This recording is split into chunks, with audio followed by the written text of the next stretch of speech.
اور احتجاج کہاں کر رہی ہیں؟ گھر سے باہر. لباس نہیں پہنے دیتے. لباس کیسا پہنا ہوا ہے؟ دیکھیں تمام خواتین کی بات نہیں میں کر رہا, لیکن وہ جو ناقص العقل ہے اس میں ایک عنصر یہ بھی ہے کہ یہ جب پٹری سے اترتے ہیں تو پھر یہ انتہا ہو جاتی.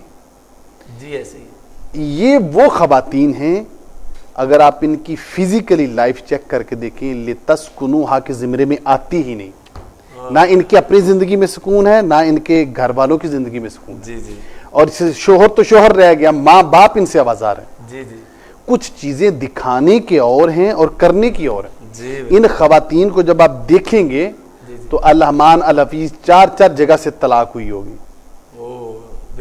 گھر میں بھی فساد, باہر بھی فساد. اور یہ وہ میں پھر دوبارہ لائیو ٹرانسمیشن میں بتا رہا ہوں, میں سبھی کے لیے بات نہیں کر رہا, چند ایک ایسے گندے دانے ہوتے ہیں جو ماحول کو خراب کرتے ہیں.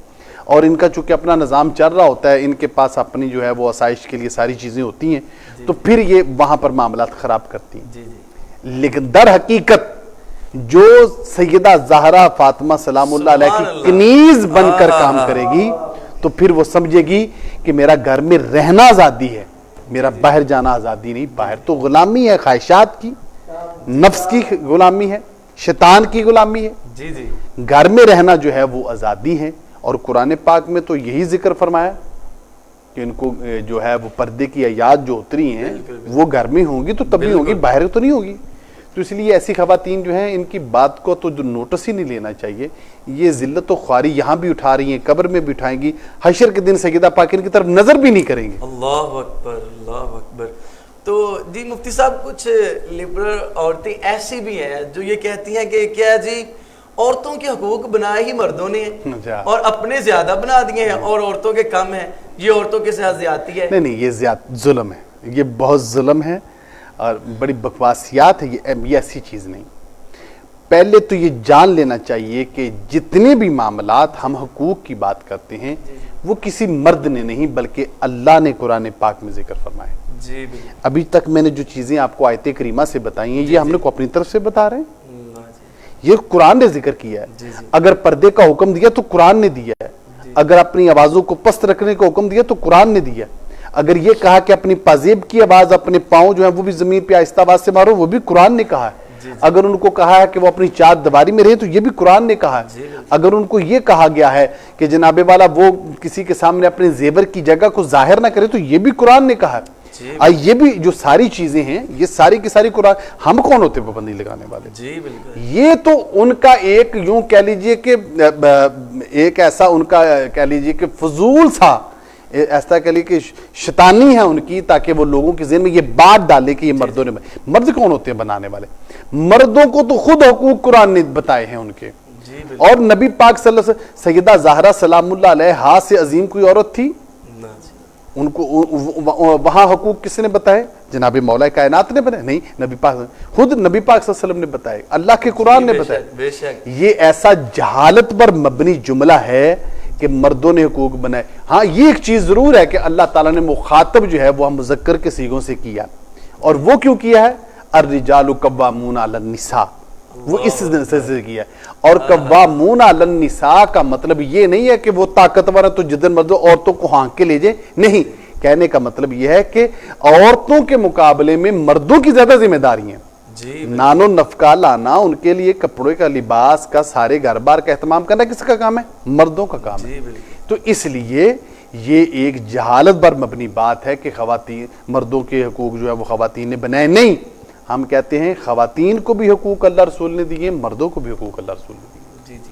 تو جی جیسا کہ مفتی صاحب آپ کو پتہ ہے آپ آئے اور سوالات پہ سوالات ہیں, تو آج ناظرین کو موقع ملا ہے, وہ بہت سے سوالات ہیں جو آپ سے کرنے ہیں. تو ابھی ایک مدثر بھائی ہیں, انہوں نے سوال ایڈ کروایا ہے کہ بیوی کے شوہر پر کیا کیا حقوق ہیں, اور کیا شوہر کا بیوی کو ہر بات بتانا ضروری ہے؟ مثلا کہاں گئے تھے, کہاں سے آئے ہو, وغیرہ وغیرہ, لیٹ کیوں آئے ہو, یہ ساری باتیں بتانا ضروری ہیں. اچھا دیکھیے, کسی سے بھی جب آپ سوال کرتے ہیں, بیوی ہو یا کوئی عام بندہ ہو, آپ کے سوال کرنے کا انداز بتاتا ہے کہ یہ فکر کا ہے سوال, احساس کا ہے, محبت کا ہے, یا تفتیشی انداز میں سوال کیا گیا. جی جی اگر آپ کے والدین آپ سے پوچھتے ہیں، آپ کی والدہ آپ سے پوچھتی ہے، جی جی تو وہ فکر کے انداز میں پوچھتے ہیں، اور اگر کوئی پولیس والا آپ کو روک کے پوچھے تو وہ فکر کے انداز وہ تو تفتیش کے انداز میں پوچھے گا۔ بالکل ایسے ہی۔ یہ سوال بتاتا ہے۔ سب سے پہلے تو میں سمجھتا ہوں کہ وہ جو شریک حیات آپ کی ہیں، اگر وہ آپ سے سوال فکر کے انداز میں کرتی ہیں تو وہ فکر والے اس انداز میں جاتے ہی نہیں کہ بنا بتائے چلے جائیں، وہ بتا کے جاتے ہیں۔ جی بالکل ایسے ہی۔ وہ جو تفتیشی انداز میں سوال کیے جاتے ہیں، ایسے سوالات سے گھر میں نچاکی ہوتی ہے۔ جہاں تک حق ہے تو وہ حق وہ اپنی محبت کے دائرے میں ہی استعمال ہو سکتا ہے۔ اگر آپ ایسے انداز کو شروع کریں گے تو پھر اس سے لڑائی جھگڑا۔ مجھے بڑا یاد ہے کسی جگہ پہ میں جاب کرتا تھا، جی جی تو یقیناً ان میں سے کئی دوست آج کی ٹرانسمیشن دیکھ رہے ہوں گے۔ جی جی تو پہلی پے تھی میری، تو میں نے اپنے جو کلیگ تھے ان سے کہا کہ یار آج ہمارے جو باس ہیں ان کو آج کہیں کھانا پیش کرتے ہیں۔ تو انہوں نے کہا کہ بڑی اچھی بات ہے۔ تو میں نے کہا کہ آپ بات کریں۔ تو وہ سبھی ہم روم میں گئے تو ہم نے اپنے باس سے کہا جی آج آپ کو نا کھانا کہیں باہر کھلانا چاہ رہے ہیں۔ انہوں نے کہا کہ 2 منٹ رکیں، جی جی اور انہوں نے ٹیبل سے فون اٹھایا اور گھر بیگم کو فون کیا کہ اگر آپ کی اجازت ہو تو میں آج باہر کھانا کھا لوں۔ جب انہوں نے فون کیا، فون رکھا، تو ہم تو آفس میں کام کرتے تھے، تو ہم نے ان کو استہزان مزاح کے انداز میں کہا کہ سر آپ اتنے بوڑھے ہو ابھی بھی بیوی سے پوچھتے ہیں؟ تو جو انہوں نے جواب دیا وہ میری زندگی کے لیے بڑا ایک فارمولہ تھا۔ انہوں نے کہا اللہ کے بندے تم نے تو آج کھلانا ہے۔ تو جس سے روز کھاتا ہوں اس سے تو پوچھنے کا حق بنتا ہے کہ نہیں میرا؟ تم آج کھلا رہے ہو، میں آج ہی بھول جاؤں تو کل کس سے کھاؤں گا؟ تو یہ جو محبت کا انداز ہے یہ بتاتا ہے کہ آپ نے جواب دینا ہے یا نہیں دینا۔ تو یہ بندے کی اپنی عقل پر، اپنے ماحول پر ڈیپینڈڈ ہے کہ اس کو بیوی کو کن سوالات کا جواب دینا ہے یا نہیں دینا۔ بعض اوقات بندے اس لیے بیویوں کو نہیں بتاتے کہ وہ باہر کے معاملات سے فکر مند نہ ہو، اور بعض اوقات خواتین بھی چیزیں وہ ہیں وہ مردوں کے اوپر تھوپتی نہیں جاتی کہ بندہ پہلے ہی پریشان۔ یہ جب احساس کا دائرہ ہے تو پھر ہر چیز بتانی چاہیے۔ تو جب یہ احساس نامی چیز نہ ہو تو پھر اپنی اپنی مرضی کرنی چاہیے۔ جی جی تو مفتی صاحب یہ جو بیویوں سے گھر میں کام کاج کروائے جاتے ہیں، بچوں کے کام یا مرد کے کام یا والدین کے کام جو خاوند کرواتا ہے، یہ اس کی ذمہ داری ہے یا اس پہ اوپر یہ کوئی لاگو ہوتا ہے؟ اس کے بارے میں ذمہ داری میں اگر آپ کہیں کہ فرض و واجب ہے، جی جی تو فرض و واجب تو شریعت نے کہیں بھی نہیں کیا قرآن حدیث میں کہ وہ مرد کے لیے کھانا بنائے یا اس کے کپڑے دھوئے یا جناب والا بچوں کو دودھ پلاتی پھرتی ہے یا جناب والا کیا نام ہے والدین کے سارے معاملات کرتی، وہ بھی نہیں۔ یہ قرآن پاک میں لکھا ہوا ہے کہ وہ جو حق ہے بچوں کو دودھ پلانے کا وہ بھی جو ہے وہ عورت پر نہیں ہے بلکہ اس کے والدین پر ہے، اور جو نان و نف کے گھر کے معاملات ہیں وہ سارے کے سارے بھی اس کی ذمہ داری میں شرعی طور پر واجب تو نہیں ہیں۔ یہی تو وہ رحمت اور محبت کی بات ہے، جب آپ کسی کے لیے محبت سے پیش آئیں گے تو وہ بھی آپ کو محبت کے لیے پیش آئے گی۔ یک طرفہ محبت تو محبت نہیں ہوتی نا، وہ تو صرف تکلیف ہی ہوتی ہے۔ تو یہ انداز جو ہے اسی آیت سے یہ ثابت ہوتا ہے کہ اس کی ذمہ داری نہیں ہے لیکن احساس تو بنتا ہے۔ تو وہ احساس کے درجے میں آپ کہہ سکتے ہیں، اور ہم بھی یہ کہتے ہیں کہ اگر وہ آپ کے لیے احساس کے درجے میں کام کر رہی ہے تو ہفتہ اس نے کھانا ٹھیک بنایا، اگر ایک دن مسئلہ ہو بھی گیا تو وہ بھی احساس کے درجے میں، رحمت کے درجے میں جانا چاہیے۔ جی جی جی ویسے فرض واجب نہیں۔